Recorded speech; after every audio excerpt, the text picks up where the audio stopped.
dako mo kayo natabang si PRRD good, like, ang...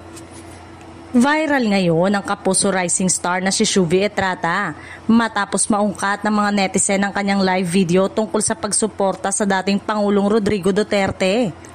Sa X, naglabasa ng splice video ng dalaga kung saan ibinahagi niya ang kanyang frustration matapos mabalitaang nahuli si Duterte noong March 2025.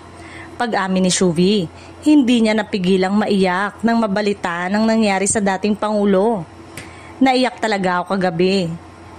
Kasi sa lugar namin, ang laki ng naitulong ni PRRD, lahat ng dalaga. Dahil nga sa naturang splice video na kumalat sa social media ay inabot na ng kaliwat ka ng batikos mula sa madlang people ang dalaga.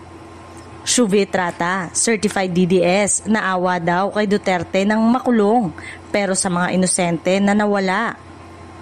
Dapat bawal to sa It's Showtime, saad naman ng isang netizen.